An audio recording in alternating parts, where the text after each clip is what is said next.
Hello students, hello guys, very warm welcome to all of you. How are you all? Hope all you are fit and fine. তো আজকে আমরা solid liquid গ্যাসের মধ্যে melting, freezing, evaporation, condensation এই চারটি process সুন্দরভাবে clear করব। কারণ কি আমরা অনেক সময় কনফিউজড হয়ে যাই কি সলিড লিকুইড এবং গ্যাসের মধ্যে চেঞ্জ করার সময় কখন আমরা কোন প্রসেসটা করে থাকি বা চেঞ্জ করার সময় কোন প্রসেসটা কী নাম সেটা আমরা কনফিউজড হয়ে যাই। এই চারটি জিনিস আমাদের নাম তো আমাদের জানা আছে, কিন্তু ডিফারেন্সটা আমরা ভালোভাবে ক্লিয়ার করতে পারি না। তো সুন্দরভাবে তোমরা নোট করে নাও, আমি বলছি সমস্ত ডাউট ক্লিয়ার করে নাও, কেমন? চলো দেখো, আমি যে কোনো ম্যাটারের তিনটে যে স্টেট, সেই তিনটি অবস্থার নাম লিখে নিয়েছি। Solid, liquid, gas.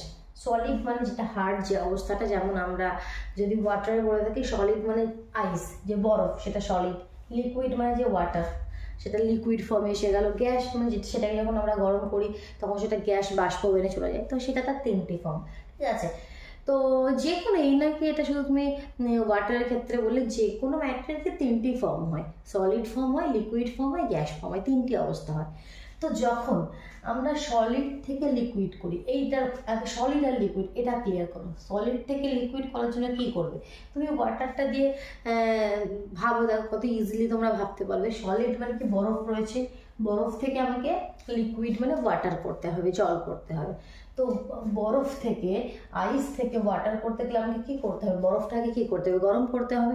গরম করলে সেটা কী হয়ে যাবে? মেল্ট হয়ে যাবে, সেটা গলে গিয়ে লিকুইড হয়ে যাবে, তাই তো? ওয়াটার হয়ে যাবে। তো যার জন্য সলিড থেকে লিকুইড যাওয়ার যে প্রসেসটা, সেটাকে আমরা বলি মেল্টিং। ঠিক, মেল্টিং ক্লিয়ার হল। সলিড থেকে লিকুইড গিয়ে যে প্রসেসটা করতে হয় সেটাকে আমরা বলি মেল্টিং। মানে বরফ আমাদের মেল্ট হয়ে ওয়াটার হয়ে গেল, ঠিক আছে? তো এই ওয়াটারকে আবার যদি আমরা ফ্রিজে রেখে দিই, ঠান্ডা করি, তখন সেটা কি আবার বরফ হয়ে যাবে। দ্যাট মিনস লিকুইড থেকে আবার সেটা কিসে পরিণত হয়ে যাবে? সলিডে পরিণত হয়ে যাবে। তার জন্য আমাদের কী করতে হয়? ফ্রিজে রাখতে হয়, ঠান্ডা করতে হয়। দ্যাট মিনস যার জন্য এই প্রসেসটার নাম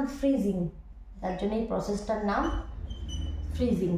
ক্লিয়ার? মেল্টিং আর ফ্রিজিং, এটা সলিড আর লিকুইডের মধ্যে হয়ে থাকছে।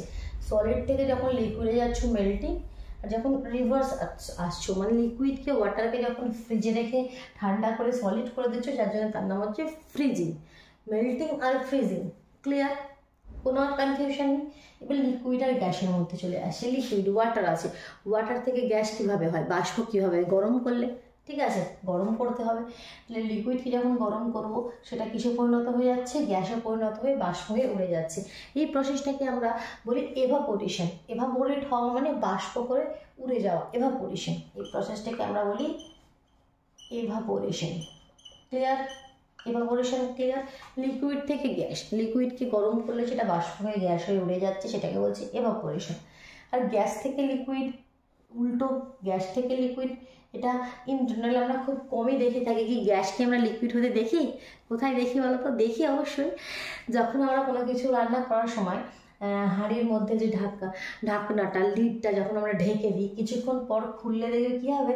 সেই ঢাকনার নিচে একটা জল আমাদের হয়ে গেছে, ওয়াটার আমরা দেখতে পাই, ঠিক আছে? জলের যে ফোঁটার মতন আমরা দেখতে পাই লেগে আছে। তো এটা কীভাবে হয়? অ্যাকচুয়ালি সেই গরম হাঁড়ির মধ্যে যখন আমাদের রান্না হয়ে যায়, রান্না করার পর আমরা লিডটা বন্ধ করে দিই, ঢাকনাটা বন্ধ করে দিই, তার মধ্যে গরম গ্যাসটা, সেই গ্যাসটা যখন ঠান্ডা হয়, তো সেটা তখন তার উপরে ওই লিকুইডে চেঞ্জ হয়ে যায়, ঠিক আছে? তো গ্যাস লিকুইড হওয়ার জন্য ঠান্ডা হতে হয়।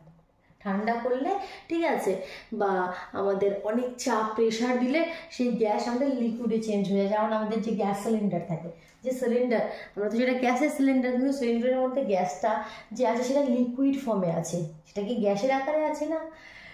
আমাদের যে রান্নার জন্য যে আমরা সিলিন্ডার ব্যবহার করি, তার মধ্যে এত প্রেশার দেওয়া হয়, সেই গ্যাসটা লিকুইড ফর্মে এসে যায়, ঠিক আছে? প্রেশার দিলেও গ্যাস লিকুইডে চেঞ্জ করা যায়। তো গ্যাস থেকে লিকুইড মানে তোমাদের যেটা জাস্ট মনে রাখতে হবে, এখানে প্রসেসটা হচ্ছে গ্যাস থেকে লিকুইড। আমরা যদি রিভার্স আসি, গ্যাসকে আমরা কোনো না কোনোভাবে লিকুইড ফর্মে নিয়ে আসি, সেটাকে বলে কনডেনসেশন।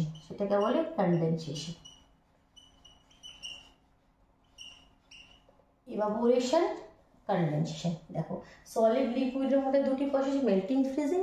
আর লিকুইড গ্যাসের মধ্যে দুটি প্রসেস, এভাপোরেশন, কনডেনসেশন। সলিড থেকে লিকুইড মেল্টিং, এটা তো তোমাদের নাম থেকেই বোঝা যাচ্ছে, সলিডকে মেল্ট করবে লিকুইড হবে যার জন্য মেল্টিং, লিকুইডকে ফ্রিজে রাখবে সলিড হবে যার জন্য ফ্রিজিং। লিকুইড থেকে গ্যাস, এটা এভাপোরেশন, এভাপোরেট হওয়া মানে বাষ্প হওয়া, তো এভাপোরেশন। আর উল্টো কনডেনসেশন মানে ঠান্ডা করা, তো গ্যাসকে ঠান্ডা হলে সেটা লিকুইডে চেঞ্জ, সেটা হচ্ছে কনডেনসেশন। ক্লিয়ার? কোনো ডাউট রইল না? আই থিঙ্ক নোট করে নাও, অবশ্যই নোট করে নাও, এতের মধ্যে নোট করে নাও। আর যে কোনো ভিডিওর জন্য তোমার চ্যানেলে ভিজিট করে প্লেলিস্ট চেক করো, সমস্ত কিছু আলাদা আলাদা প্লেলিস্ট করা আছে, সেখান থেকে তোমরা নিজেদের যেটা দরকার সেটা তোমরা খুঁজে নিয়ে দেখো কেমন।